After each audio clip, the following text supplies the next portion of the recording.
essentially the long-term health of selling a flipper a book over selling a reader a book. They are not equivalent. It's not two different parts of the market that you want to, boost up. It's not 2 or 3 or 5 different levels that you want to interact with. They are zero sum. You only have so many books. So if you sell it to the flipper instead of the reader's not going to read it next month or the month after. The flipper never was going to in the first place.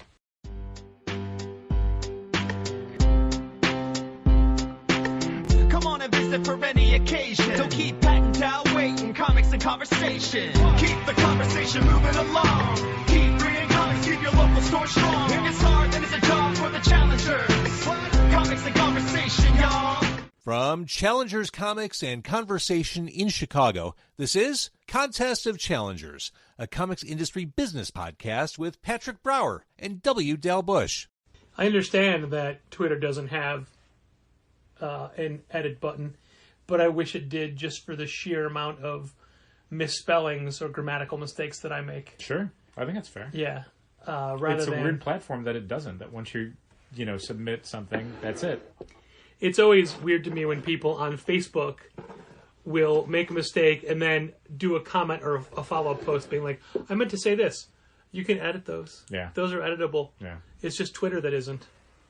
Because I can't tell you how often I've made an Instagram post, oh, I'm sorry, did I not give you a chance to yawn before we started?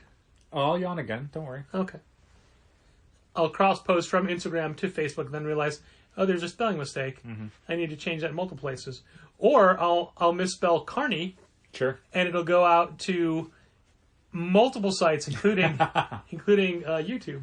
That's true. Forget about that. So, yeah, that is definitely a thing. But, yeah, just for grammatical reasons. I understand that you can't separate grammar from changing, like, hurtful comments or whatever. Yeah, I would assume that one of the key problems with introducing an edit function into Twitter is, let's say someone tweets out, like, Merry Christmas, and you're like, oh, I'll retweet that. There's nothing stopping that person from then going back and changing Merry Christmas to Hail Satan. Santa Claus died this morning. And it's like, oh, now I just retweeted a thing that says Santa Claus died this morning. Like, I didn't want to do that, and now I have to constantly monitor my timeline. But would it auto change in the retweet? Sure, because the tweet, like, basically, I mean, my understanding, limited though it is, of Twitter, is that what you're retweeting isn't, an actual piece of text. You're retweeting, a line of code or a kind of a link, essentially, to a tweet. So if that tweet changes in some way, the link is still directing to it. Okay. So there's nothing stopping people from, like, essentially pranking people by changing their original tweet to something else. I did screen cap a tweet once. Like, that's a very common thing to do because someone will say something objectionable and then delete it. But people are like, oh, it's right here. The receipts. I screen capped a Chris Burnham tweet from the art show we did with him back in, I don't know when it was. The poster says 2010, but I think it was 2012. Oh, okay. Where he had the next day said, hey, thanks so much to everybody else, to everybody who came out to my art show at Challengers last night, and to everybody else, a hearty, and then he had a bunch of expletives. Sure. So I screen capped that, and then he reposted it saying, and to everybody else, hey, you totally missed out. I'm like, oh, I still have the uncensored version. Original. The uncensored version, as it were. It made me laugh, and I thought, I'm going to save this. Sure. It's cute, but I didn't do it to post it and shame him. Sure. Although I guess now, 9 years later, I am referencing it, so that counts for something? It does, yes. I don't know if it does or not. I have a subject heading for this episode, but I think I'm going to wait first. Okay. I've been doing a thing which I don't know that you would be willing to do at the same time. Not willing to do, but would do. But in the past 2 days, I've had 2 people ask to join club just for Soul Plumber. Okay. And I've told them each no. Oh, I would let them. See, that's just it. What I've said is we don't do... There's only 4 issues of the miniseries left. Right. And I don't want to spend all the time putting somebody in the system and then forgetting to take them out when it's over and having all this extra stuff and whatever. Sure. So what I told each person was, if you can add one more book to this list, I will do it. Okay. I mean, some stores do that, where they have a minimum for their subscription service. And we don't have a minimum per se, but it's in fact, we specifically tell people we don't have a minimum. To me, this is akin to somebody saying, I want to join your club just for all the Darkhold specials. Sure, or, essentially like, I want to join the subscription service for this graphic novel that's coming out in 2 months. Like, we would probably also be like, we'll take your name and number for one, but like, like, if you want to sign up for Saga graphic novels, sure. Fine, we'll do it. Sure, or Reckless or things but like that. But there's just 4 issues left of this series. Yeah, I would do it, though, just because... And I figured you would. I would, yeah. And I figured I'm giving these people bad service, but to each person I'm like... You're allowed to give them hey, bad look, service. it's a lot of... Well, I'm not... I mean, I explained why. Sure. And I offered them an alternative. Sure. And one person took the list and said, all right, I'll think about other persons. And I said, I told people, I said, you have until days before issue 3 comes out as Soul Plumber to make sure you don't miss it. Sure. So I'm not saying do this now. I'm not putting you on the spot. Right. But I don't want to go through all of that extra effort for 4 more issues of a miniseries. Okay. I knew it. I knew you'd be for it. Sorry. I knew you'd be like, waste your time. Do the extra work. It doesn't matter. Basically, yeah. I mean, if it were like 1 or 2 issues or something, I'd be like, That's technically what it is. 4 is still a lot. I mean, 4 is... If someone wanted to sign up for a 4-issue miniseries and that alone, it'd be like, okay, sure. Because they don't... In an instance like this, it's not like someone signing up for a subscription service, essentially to get like the Darkhold miniseries or whatever. It's people who don't read anything else. Like, they don't read another comic book. So if you're saying no to them, they're just going to end up like ordering it online or going to a different store or whatever. And I know they're not that going to do the extra it's work. our job to get them into other books. Pretty It's our much. job to be like, hey, you're here now for this. But I mean, how resistant have most of the Soul Plumber fans been? Yeah, most of them come in and they don't even want to look at the shelves. Like, they literally just want Soul Plumber and they want to leave. They just want you to put it in their hands. Pretty much. They are Also, they're like Star FYI, Wars fans in that regard. In case you were wondering, there is no crossover between the Adventure Zone people and the Soul Plumber people. The last podcast on the left people. Oh, okay. Yeah, I don't even know what the last podcast on the left is. I know that it's, the people who make the Soul Plumber comic, but whatever fan base that is and whatever that fan base is about, I have literally no clue. And also, I'll say this up front, no interest. I don't care. I don't care what the podcast is that they are excited about. I did or try to whatever. connect those dots. I'm like, oh, here's another popular podcast comic book. Yeah. Adventure Zone. Batman Audio Adventures. No, I said popular. That's true. I don't think anybody's come in saying, I've listened to Batman Audio Adventures and I like the comic book, please. Yeah, nobody. Yeah, I would do the work on it. I understand why you don't want to, and I'm not disagreeing with your logic. I just would do it anyway. Well, I'm sure the other stores that now have these subscriptions are happy that we did this. Yeah, maybe. You know what? I could figure it out. I could find out who these people are and go back and say, Don't yeah, bother. okay, we'll do it. You don't have to. You are allowed to make your own decisions. You decided you didn't want to do it. That's fine. It's just a lot of work for it. I don't disagree. And there's always a lot of work. That's true as well.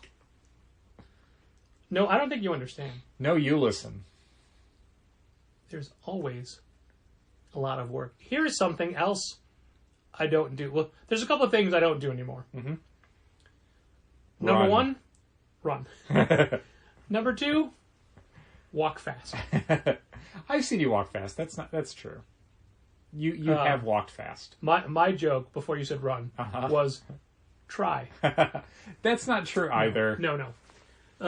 One, if somebody, I don't want to take flyers from people anymore. Yeah, that's fair. I don't want to. We don't have anywhere for them. No. And I'm going to use this a couple times this episode probably. Okay. But, and this is an argument people may have made for years.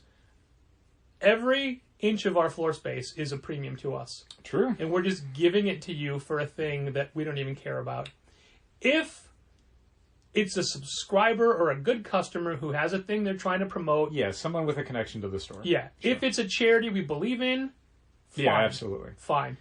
But when you're just a street team member and it's your job to promote a thing that's tangentially unconnected to comics, we're not taking your giant stack of Final Fantasy the Orchestra postcards. That was going to be my reference. My reference is going to be video game music festival. Yeah. Nope. Yeah. Nope.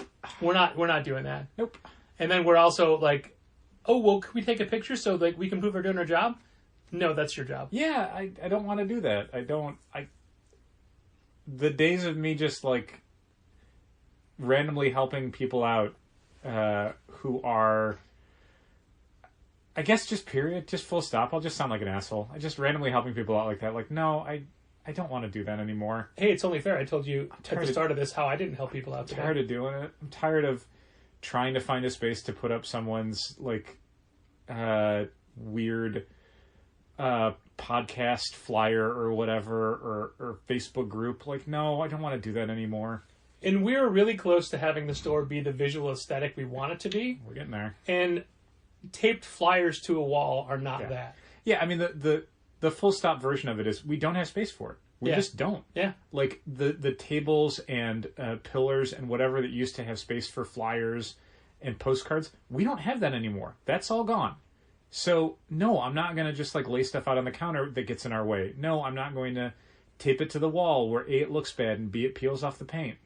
I'm not going to do any of that. We can just say no. I get that you want to put up a flyer. I get that other stores would let you put up a flyer in the window, in the doorway, on the counter. We're not doing that. We're not those guys. And let me also just make it as clear as possible for people. Putting your flyer in our store is doing nothing for your cause. That's true. Like, when comic creators send us postcards to books that we're going to carry, we'll give those out. Sure. Those also don't help. True, but we'll still give those out.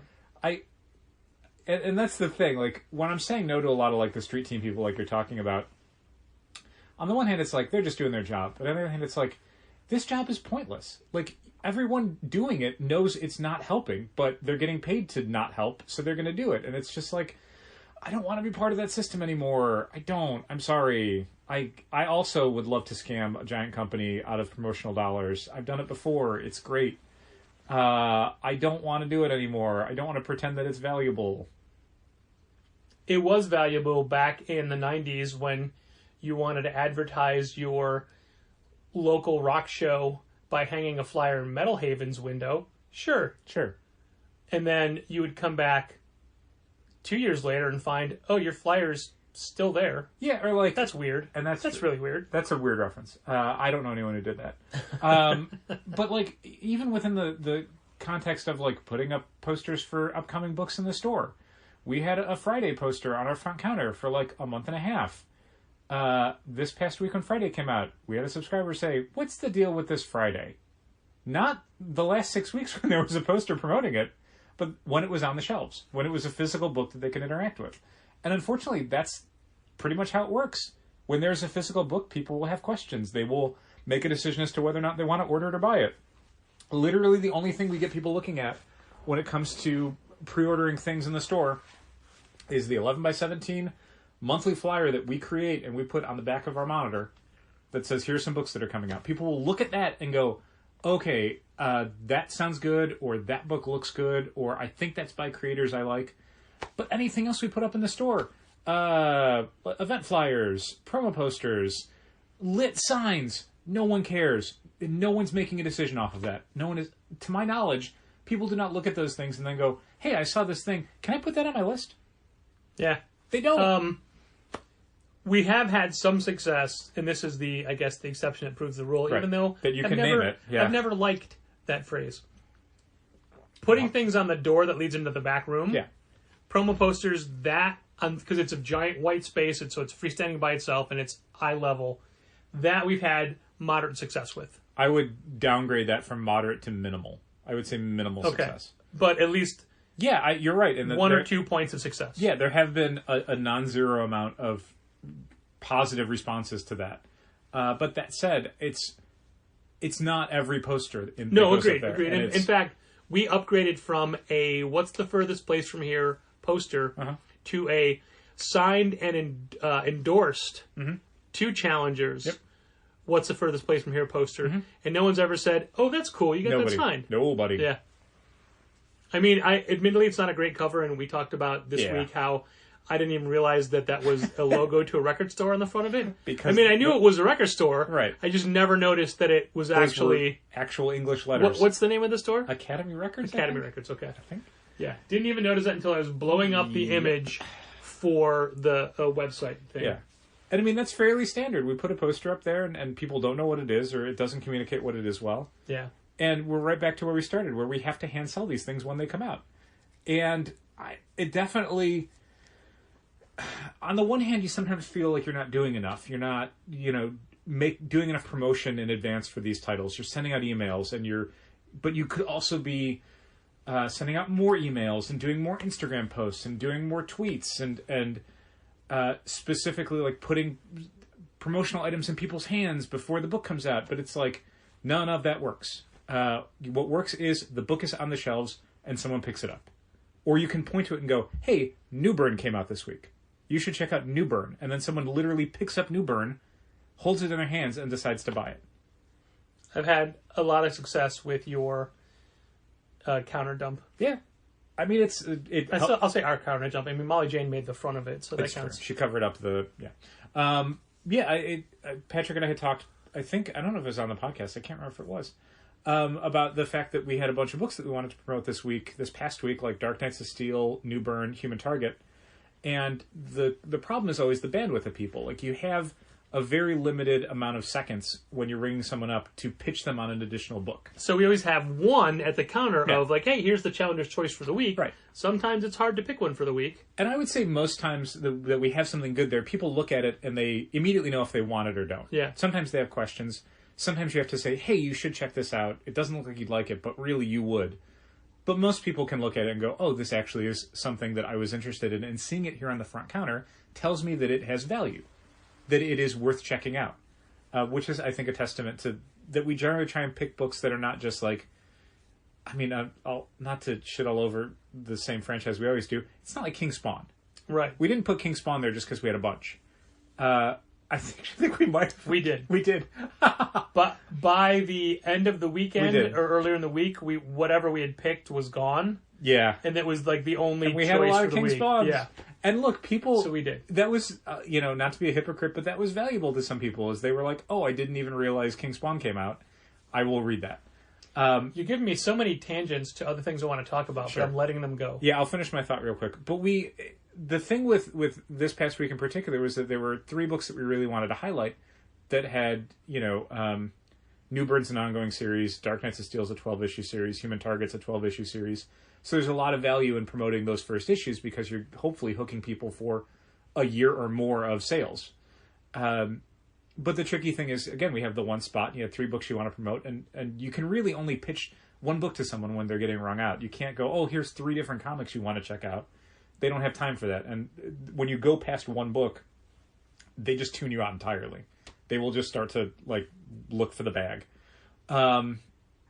But the lucky thing this week was that New Burn and Human Target are both kind of in the same genre.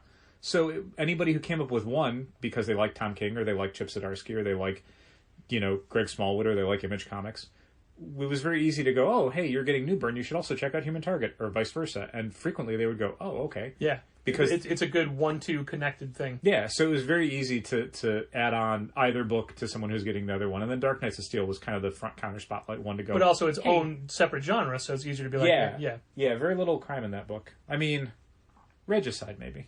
I guess. There's crime. There's definitely crime. Is that a crime? I can't tell. So what were your tangents? Do you remember anything? Oh, no, I'm just saying the things I want to get to later. You were just giving me a I'm sorry. earlier window into it, but I was going to stick with the other things I'm not doing anymore. Mm-hmm. Giving change. Breaking bills. A stranger comes in. Oh, okay. I'm like, you're not rounding up to the nearest dollar when someone buys something. When somebody comes in and says, can you break this 20 for me? No. We're not going to do it. Change is harder to come by now. Yeah. There Small are bills and change are hard to come by. Frequent weeks where I'll go to the bank and they'll be like, oh, we don't have whatever denomination you wanted this week. They're harder to come by, and half the time, we don't want your 20. We need 10s and 5s and singles, always. Yeah. We could live off of 5s and 1s. 20s never help us. No. And also, if you're one of the first people in and you're paying with $100 bill and you're not getting $80 of merchandise, we can't do it. No, literally can't break it. We make daily deposits. There's no large amounts of money, and we're not breaking. And if, God forbid, you want to buy a $3.99 comic and pay with $100, no. We're a small business that doesn't have piles of cash on hand, and such. Plus, you can't do it anywhere. You can't walk into McDonald's and be like, "Hey, can you break this 20?" Yeah, they'll say no. But so few people even use cash anymore. Yeah, it's true. And those who do just use 20s. Yeah, I'd say probably 90% of our business is credit card now. Yeah, and it's just we don't have the resources to do that. Nope. Just like the stuff by the front door. We just can't do it anymore. So some of it's that we don't want to, but a lot of it is we just can't. And it's we would end up hurting ourselves to try and help somebody else. And in that instance, it's like, why are we doing this? Like, why is this a thing that becomes our responsibility? Right. This isn't like pulling someone out of a sinking car in a river or something. This is like, oh, now my day is worse and yours is slightly less worse, but yours wasn't bad to begin with. It's the same as people who come in and be like, can I park out front? Yeah, it's fine. Oh, thanks. And then they leave. Mm-hmm. Like, we're not the arbiters of this block. You know, No. we don't. It's not our job.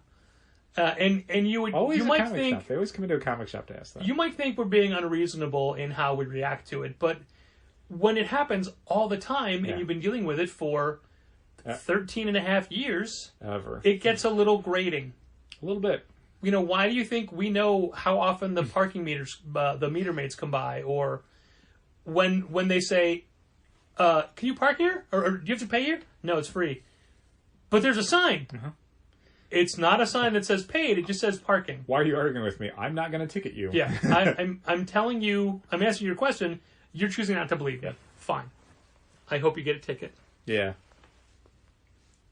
So often it's just the people that want something from you. Mm-hmm. A guy called today. He's like, "Yeah, I got about 100 old comics." Like, "Hey, I'm sorry, we don't do any buying."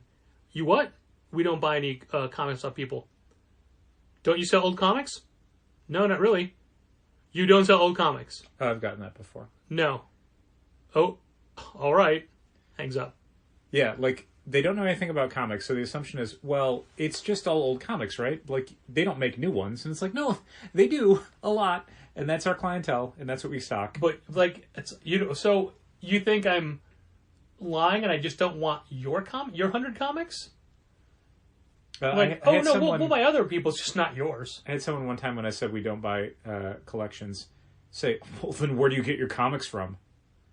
Distributors? Yeah, the people that ultimately from publishers. Yeah, but again, it was someone who had no knowledge of the marketplace, so just assume that every shop, in order to have, like, that you were the equivalent of, like, a used bookstore. Well, if you're not buying from people, then how do you restock your shelves? We're not the store you think we are. Yeah. So, here's what I was leading up to. A woman comes in today and comes up to the side counter with some bills in her hand. Okay. And says, "Can you break these for me?" And I said, "No, I'm sorry." And she's like, "What?" And Gina's like, "No, we don't do that." She looks really, like, doesn't understand. And she's a young woman as well, I will point out. Sure. Turns and walks out, and as they're leaving, she goes, "Gentrifiers."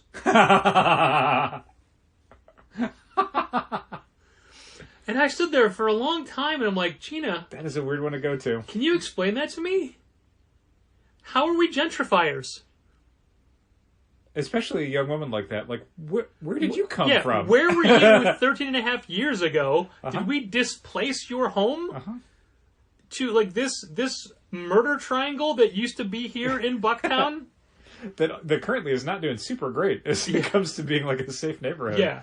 Oh boy. That was just like an empty spot of land until the Bucktown station was built. I assume, at best, that woman was 10 years old back then. How are we gentrifiers? Also, how does that relate to not giving you change? Yeah, what? Why? What? Yeah, that's a bizarre thing. I was so confused. Yeah.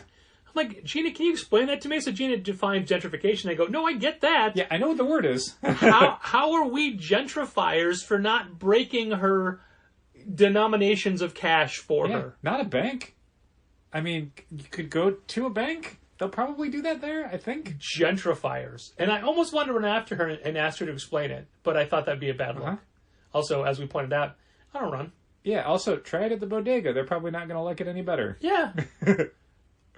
Gentrifiers. Why did you come to the comic shop specifically to get change and then act shocked when they wouldn't give you change? What is even happening? Right?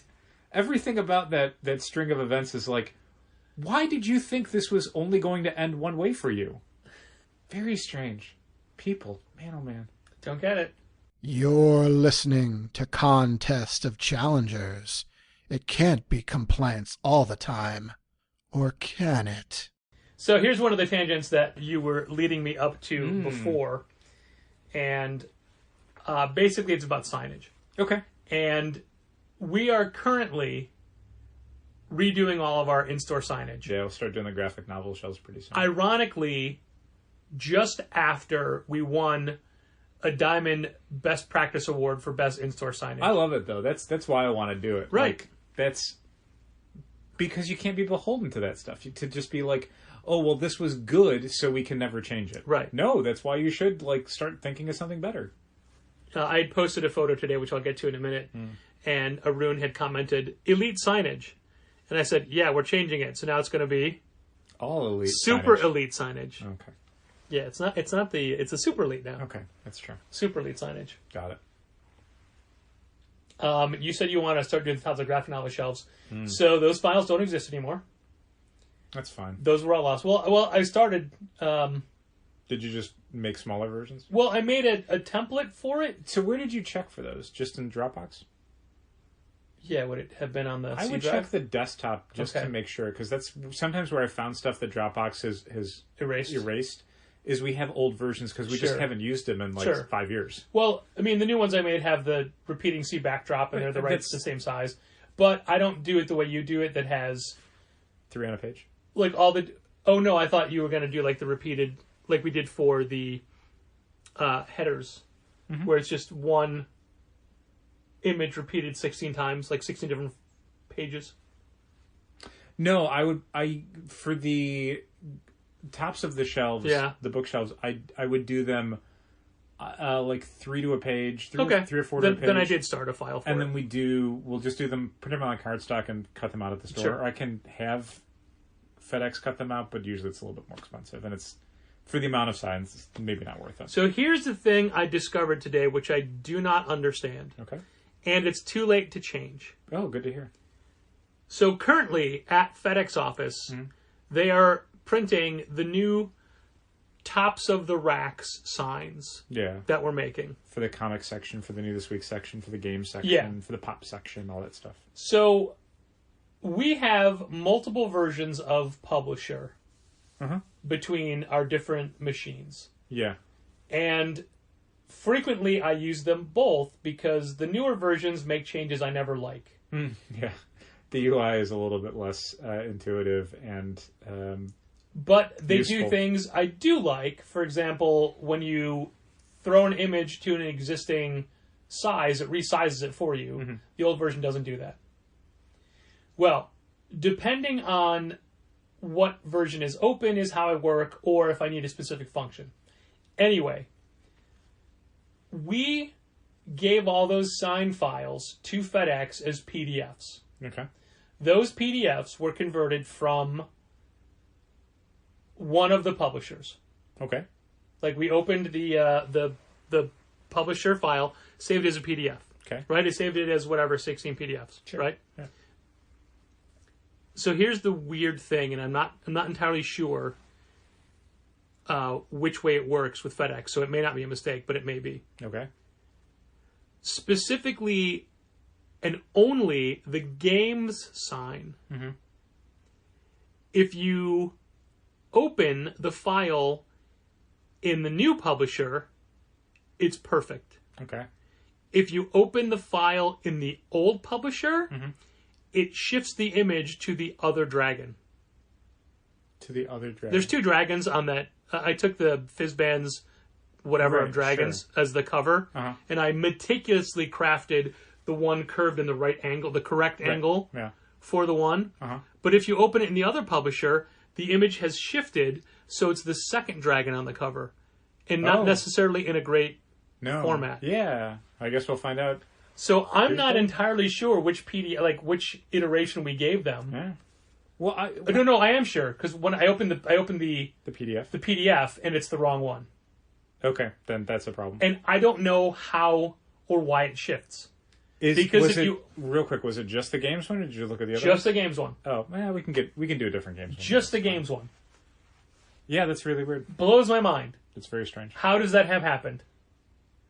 Yeah, like it was never. Weird. It was always, and it's still. You can if you open it the same file. Yeah. In either one, it's different. That's crazy. I don't get it. No. It's not terrible, but the background of it is so pink. Yeah, that it bleeds into our backdrop. I would rather correct it when we end up doing the printing for the graphic novel. Well, I would too, but in the interim, since we redid the gaming section today, and I was making a Dungeons and Dragons logo sign, I just pulled the correct sign and used that. But we'd have to make a new D&D one because I don't want the same dragon. Yeah, that makes sense. In the same. Sure. But for the time being. Okay.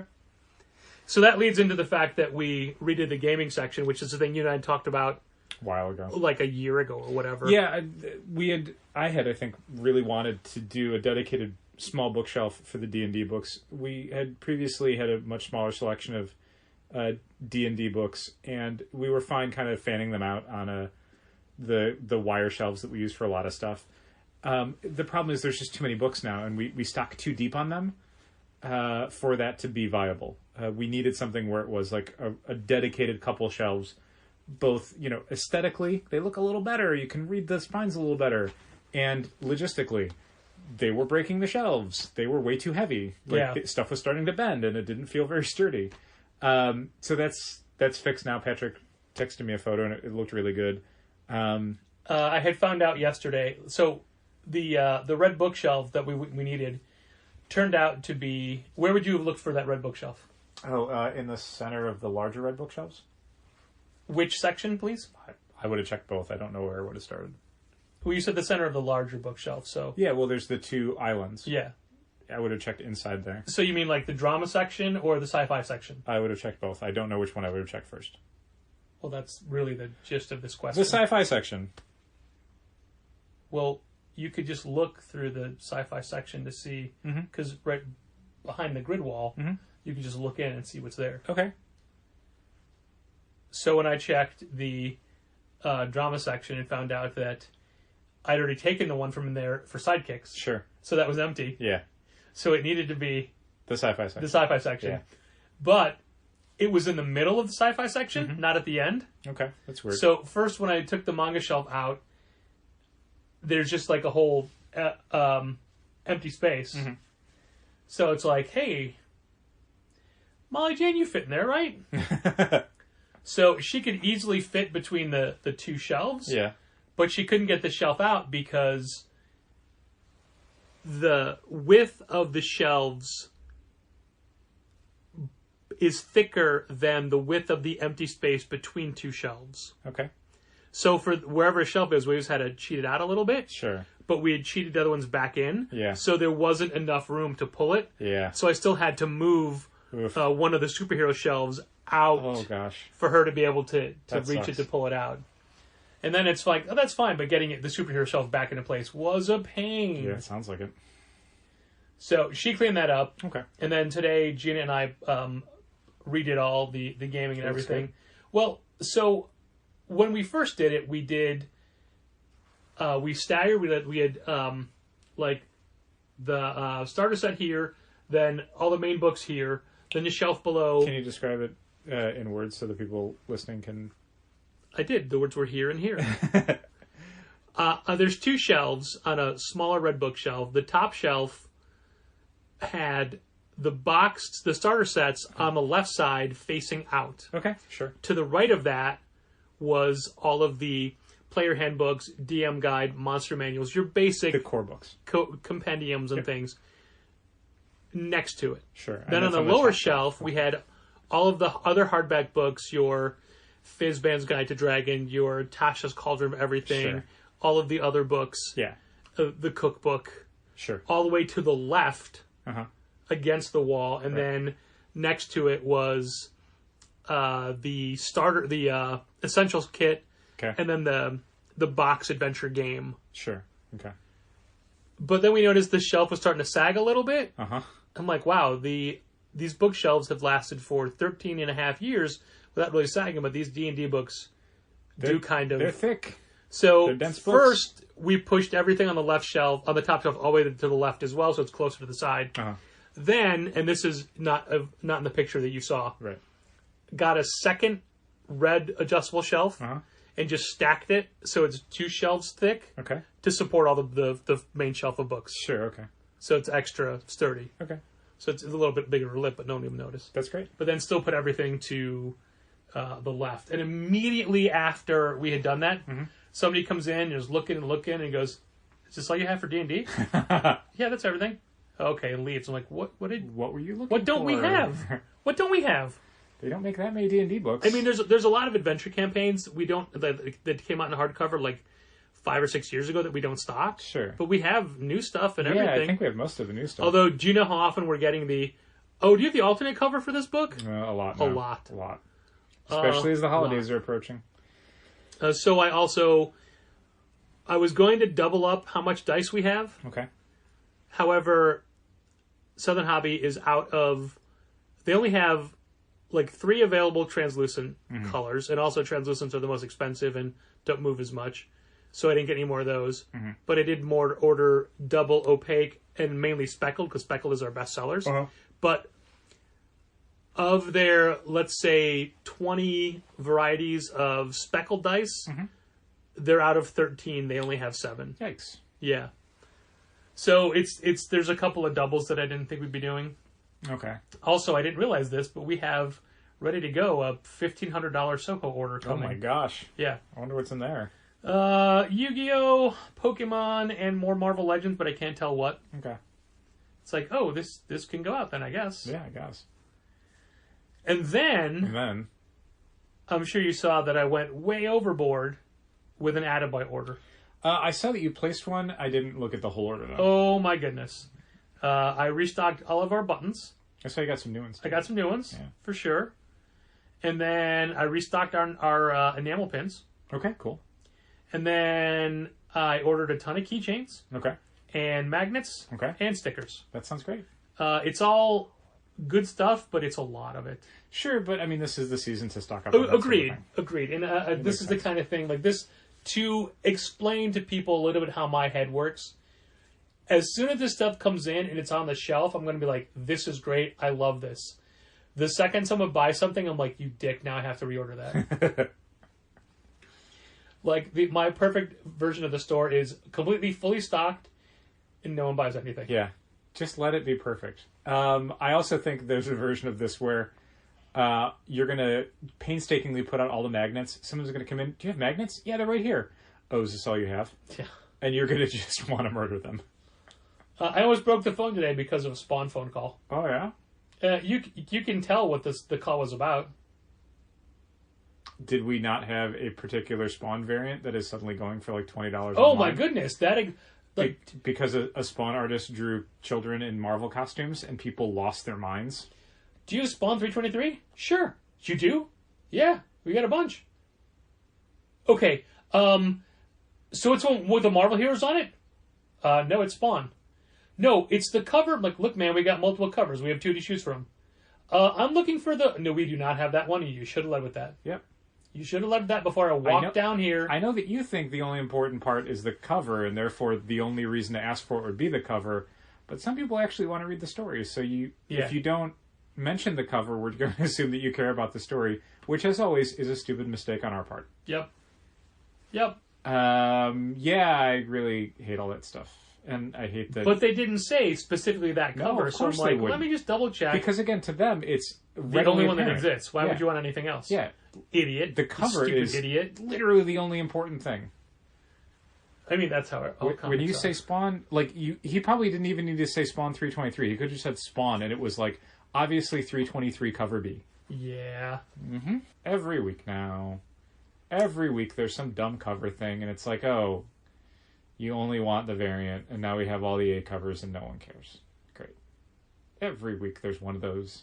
You're listening to Contest of Challengers, a podcast at war with every single variant cover in the world.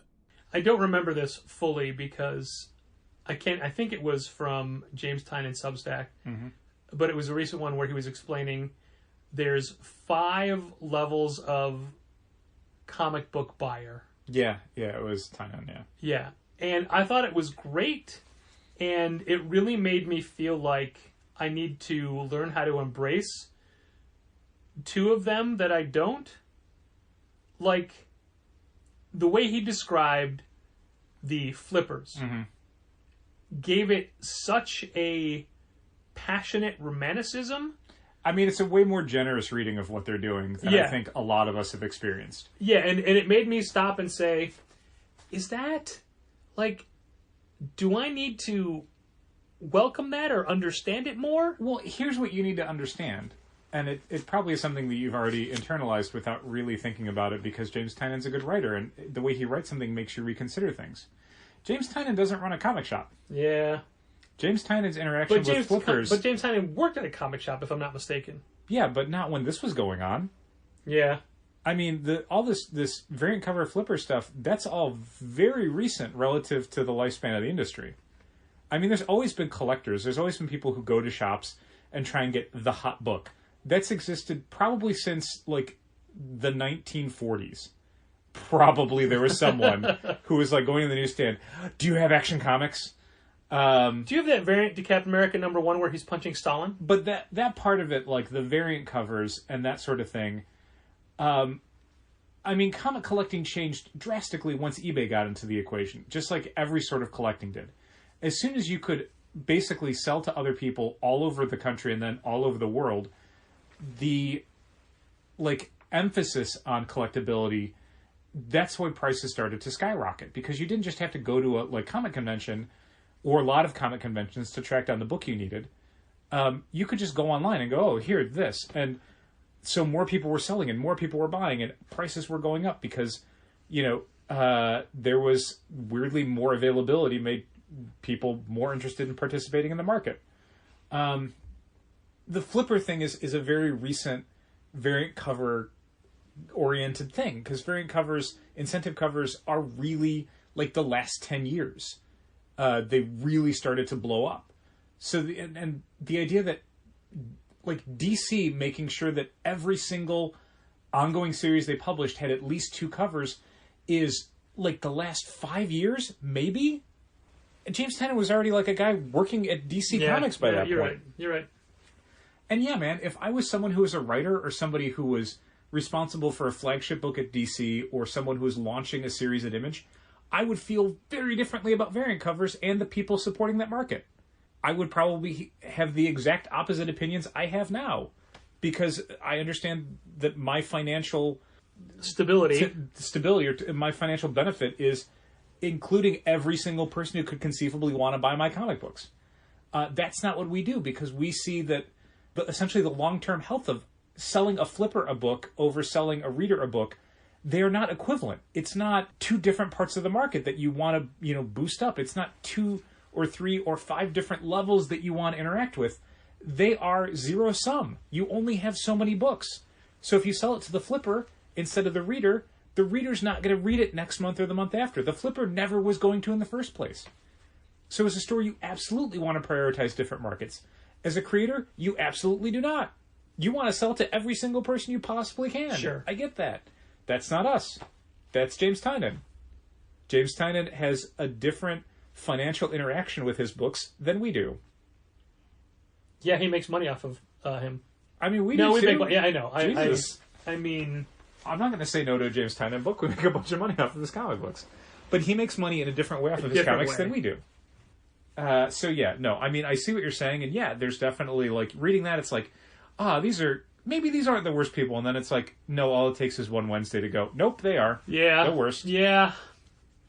Well, thanks for stopping me from wanting to be a better person. I appreciate it. You bet.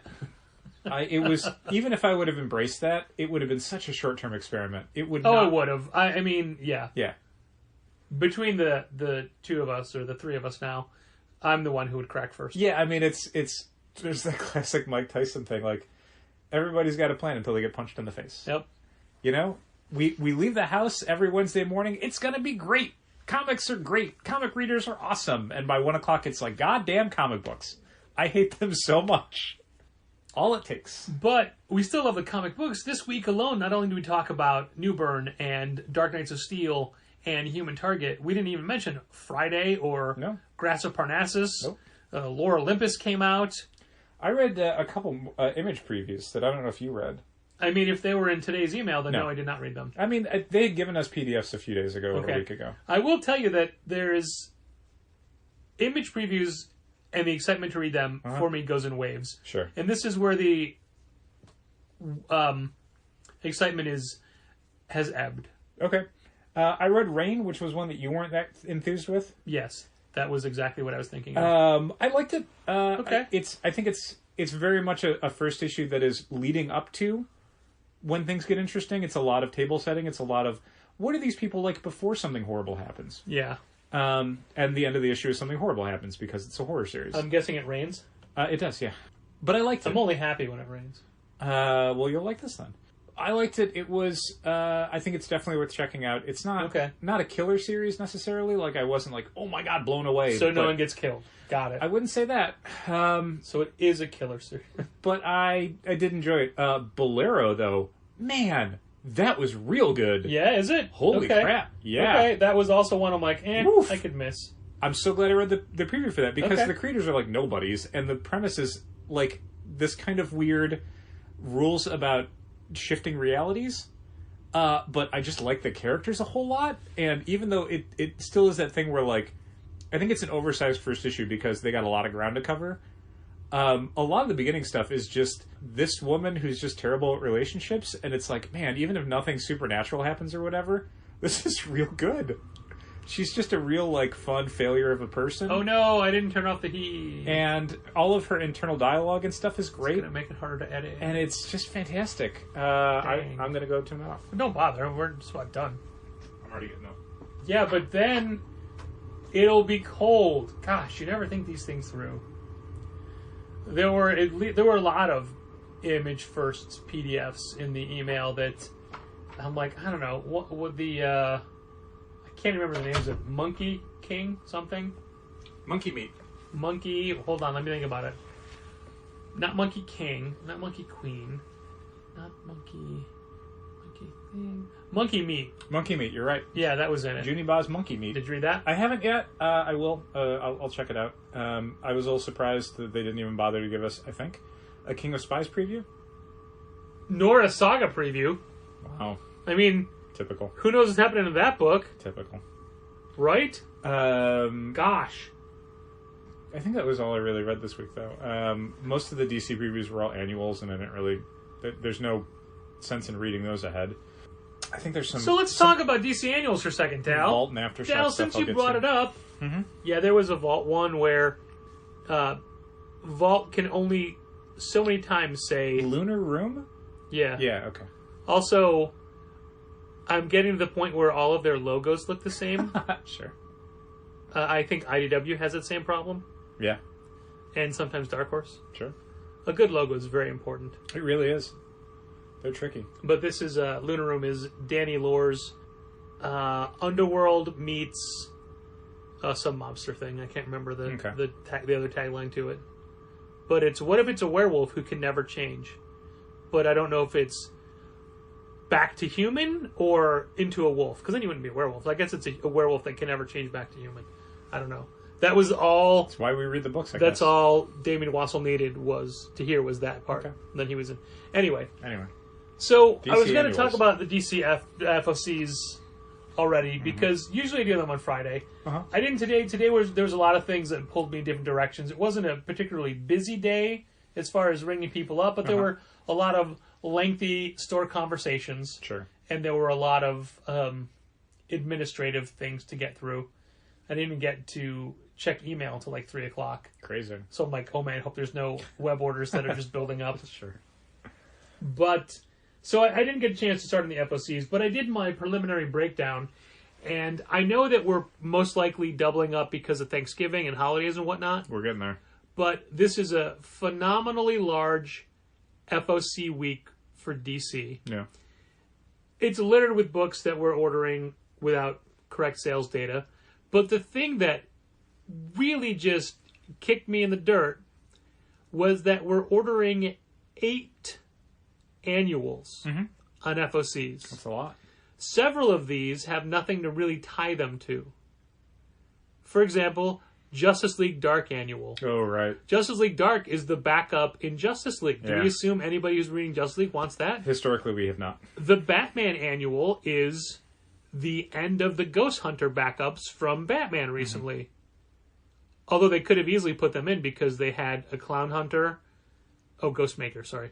They had a Clown Hunter backup, and now they're doing Batgirls. Like, they could have finished Ghostmaker, but... But then they couldn't sell a $6 annual. Right.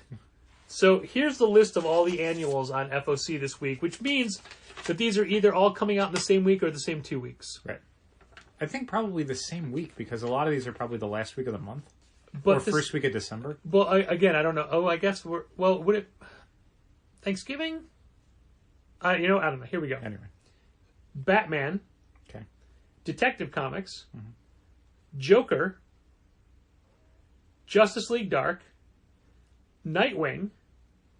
Robin. That's 6 Bat Family books, because I count JLA Dark, because he's been in it recently. Okay. Superman, Son of Kal-El. Wonder Woman. Okay. Those are just the oversized, like, $6, $7 annuals, not counting all of the regular books that are coming out, not counting all the new series that are debuting. Yeah. It is insane. That's a lot of books. It is so many books, and that is why I said this is the perfect week for Molly Jane to give DC FOCs a shot. Sounds like a good plan. And again, I will look them over, but I'm not gonna like the final order numbers will be hers. Great. That's fine. That's absolutely fine. But it's infuriating because people don't have the money for all of these things. That's a problem with it. Like, this week was such a big week and such a good week as far as we were concerned. Yeah. Except if you're a Marvel fan, like, nothing came out. Yeah, which unfortunately is, I don't know if it's an industry-wide thing or just a Challengers thing, but, I mean, it doesn't matter what else comes out. If Marvel doesn't have any releases that week, we don't see a lot of people. Like, the number of people that came in this Wednesday was, like, possibly the lowest we've had in, like, a year. It was 25% less minimum than a normal Than an average Wednesday. Than average Wednesday has Yep. been. Yeah. Yeah. And that's... You look at every other category and it's like, so much good stuff. You look at Marvel, it's like, nothing came out. And that's it. So people who are Marvel first shoppers, not Marvel exclusive shoppers, but people who buy Marvel stuff and then will get other things, if the Marvel releases aren't there, they don't even bother showing up. And that's too many of our customers, as it turns out. Yeah.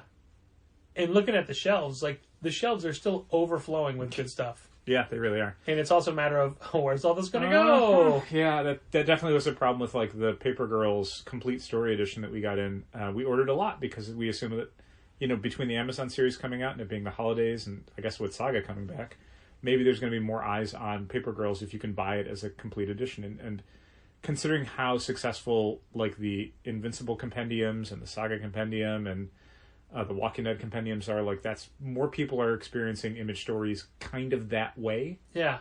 We're like, we got to stock up on this because, paper shortages and supply chain issues. And, if we need it second week of December, we may not be able to get it in time for Christmas. Right. And then, of course, we got it in and no one wanted to buy it the week of release. Nobody cared. We had, I think, one special order for it. It's like, great. And then we had a whole bunch for the shelf that now we have to figure out, Where do they go? Where do these incredibly thick books go? We're going to need to move Lore Olympus to the front table. Yeah. I think that's a given. Yeah. Also, Gina had said she saw large ads in Target for the upcoming release of Lore Olympus. Okay. Which, by now, it's already out. Yeah. And I thought, that's probably going to impact us. Maybe. It doesn't, like, do you think it's going to, like, hurt our sales? A little bit, yeah. I wouldn't necessarily agree with that because, we've seen full dump displays for, like, Dogman and stuff at Target, and we still sell Dogman okay. Yeah, we do, but it goes back to like the random books. Like we're not selling anywhere near what we used to initially when a book comes out. Sure. Because people can get it everywhere. Yeah, I but used to joke they can get it at the gas station. right. That was always the case though with something like Lore Olympus because it is published by Random House, and so a lot of people who are experiencing that story on Webtoon, you just go over to Amazon as an app, or you do a Google search, and you're immediately going to have a bunch of online storefronts that will sell you Lore Olympus. Yeah. At most at cover price, probably less.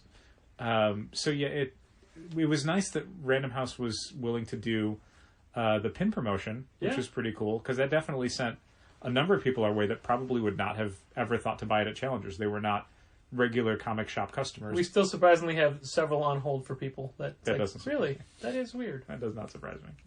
Hopefully they will come in and get it before it ends up going back on the shelf.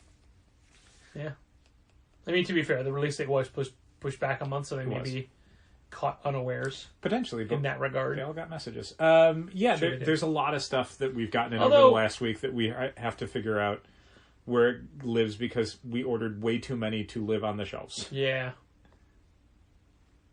There's something that came in last week because I was looking for something in the hold box or somebody who came in, and there was a new thing that just had a name and a phone number. I'm like, did anybody call on this? I assume it's in the box it's been called on, but they didn't. There's nothing on the note.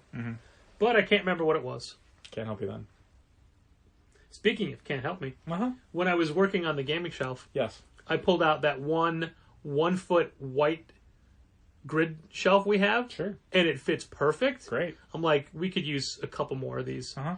So I'm on the Specialty Store Services website.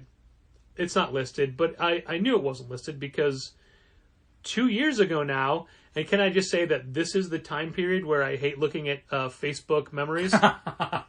Because What was going on last November? 2 years ago. 2 years ago, 2 years ago, November, what was like happening? November 2nd, What was was happening? a slew of announcements on our part. What was happening My in November goodness. 2019? Busy month. So when we were buying a lot of shelves, a guy from the warehouse was like, hey, we got a ton of these. If you want them, you can have them for dirt cheap because we're trying to get rid of them. Well, so they're not on the website. Right. So I called him like, hey, I got this thing. And I basically had somebody who has a heavy accent. And it made me think, this can't be a call center. They're just a warehouse over in Elk Grove Village. Right. And I explained the whole thing. They're like, it's not in the system. I have no idea what you're talking about. You have to bring it in. The next time you're here, just bring it and show it to us. I'm like, well, I'm not going to go there unless I know you have it. Right. This is a like Out of your way. yeah. It takes extra time, and also it's like we could use 3 more. I was going to buy 5 just in case. Right. Is any of this worth the time? It'll look better, but right now I'm just using 2 hooks. Have you looked to As see a shelf. Yeah, that's what I've usually done when I need a small shelf, and I've got something that has a little bit of depth to it. Have you looked anyplace else? I mean, No, because any place else we'd have to ship it, sure, and then it's not worth it. Yeah, This is just a little bit out of my way. yeah, It's just that, and again, I'm sure it's 2 years later. Mm-hmm. They may not even have them. yeah. I mean, if they were trying to get rid of them in 2019, I can't imagine they hung around through the pandemic. Yeah, and I may just be like, fine, I'll bring it with me Tuesday and swing by. But it's like I was maybe on a smaller Tuesday. trying to avoid all that. Yeah, I thought I would be able to just hey, Hey, let's can I talk to someone who has intimate knowledge of your warehouse, please? Mm-hmm. Not someone who has to look it up on a computer. uh-huh.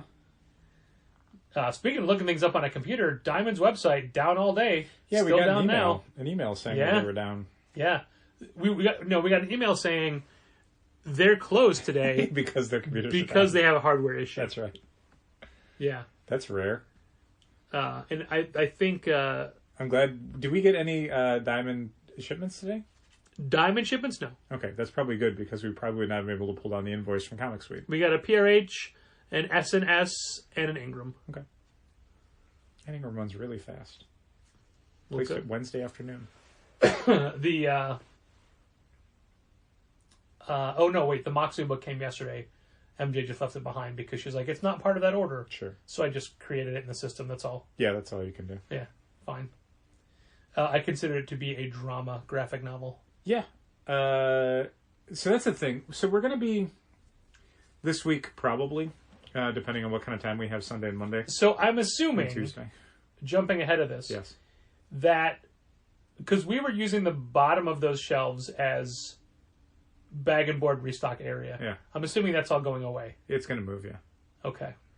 We'll have to figure out somewhere in the back room for some of that stuff to Well, go. I know where that stuff can go, but it can't go there until all the boxes come off the shelves. Yeah, I think there's probably stuff I can look at and be like, do we need 2 different shelves for Berserker variant covers that no one's ever going to buy? Probably not. That can probably be condensed or moved around in some way. Where are those? On plastic shelves in the back room. Oh, that's what you meant. Oh, I'm sorry. I thought you meant on the sales floor. I'm like, No. where do we have 2 kind? What? No, so What? if I can condense down or move What? those, then some of that space can just be like stacks of boards and stacks of bags, which Yeah. are where I would want to put that stuff so it's more readily accessible if we need to restock. Right, because while we do have longer term storage for that, that's only for like it's a Cases. Yeah. Yeah. This will still be like I want to be able to bring minimum 2 cases over at a time. Right. So yeah, and this is all stuff that will probably, as we clear out the back hallway and as we Right. work on the storage spaces, a lot of things will start to move around. And Unfortunately, live different it's places. a domino effect, It really is. and we need to be able to, start doing things. Yeah. Hopefully in December. Yeah. But That's what I had said. I also don't expect December to be kind to either of our schedules. No. So No, that's what I started earlier with. We're so close to having it look aesthetically like what we want, and what that means is no chairs on top of the bookshelves. I mean, I always thought, regardless of everything else that was going on in the store, that bringing Molly Jane on, that like January was when we would really start to make sweeping changes to like the non-sales floor elements of the store. Yeah. The back rooms and the back hallways and the storage spaces. And then that would, in turn, allow us to finalize a lot of things on the sales floor that we've been, temporarily dealing with for like 2 years now. Yeah, exactly. But that's, December we can do some work on those things to prep for it. But we can't really address it probably until January. That's just when things will lighten up enough all the way around. It's just we both get so antsy once we start seeing light at the end of the tunnel. We do. So anyway... well, I was going to... Do you want to hold off on that until you actually do it, and then we'll talk about having had done it? No, because I was going to get your feedback on something, unless you'd rather give the feedback off the podcast. Basically, so hopefully this week Molly Jane and I will have time to move the manga bookshelves to expand that space, and then move the drama section to the smaller blue bookshelves in the windows. But the thing is, so with the drama section, it's always been kind of a catch-all thing. Yeah.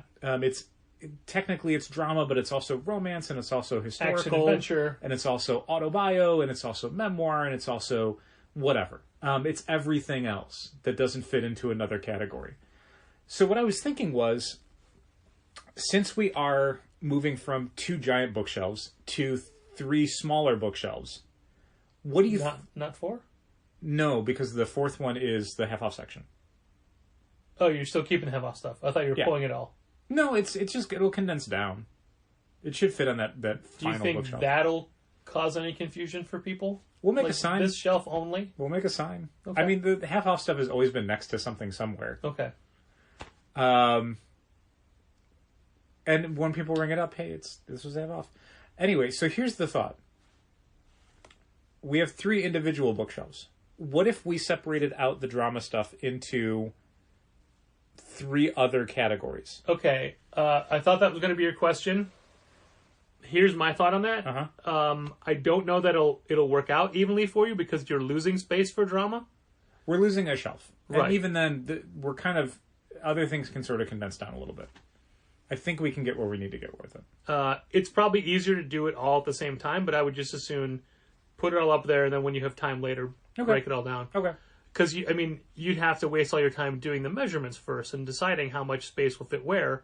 And, like, if we had 4 sections for this, we'd be like, yeah, fine, great. Honestly, I didn't even necessarily mean I would do it all at once. Because, Okay. the time commitment to doing it is its own project. If it fits, absolutely. Okay. But, yeah, I never considered that. I thought we were just getting rid of the half-off section. We can. I thought... I didn't know where that stuff was going to go. Right. But I also thought it'd be like, oh, we're giving, because our drama shelves are packed. They are, but it's also the section that we want to restock the least. Right, but I thought if we spread it out a little bit, it would look a little more palatable. I mean, I don't think it looks bad now. It's just a matter of people don't want to buy those books. Sure. Most of that stuff doesn't have a lot of sales potential. Occasionally you get like an author or a book that really hits, but that's usually a very small window for each individual book. It's not like we sell My Favorite Thing is Monsters every single week now. Sure. And, for every one book like that, we get 3 or 4 books from Drawn and Quarterly and Fantagraphics and Ad House and Avery Hill and anybody else where it's like, oh, nobody wants to read this. What do you think about swapping out one blue little red bookshelf, one little blue bookshelf for one red bookshelf, like having the half off stuff be on a red shelf? Okay. Well, here's just so it's a visual break for people. I get it. But the problem is the blue bookshelves are on the ground, the red bookshelves are on wheels. So fine for the red one by itself, which I assume is going to be in front of the door. Yeah. But the other blue shelf the small blue shelf would probably be the like sets and fun kid stuff in Sidekicks. Or it could be the gaming one.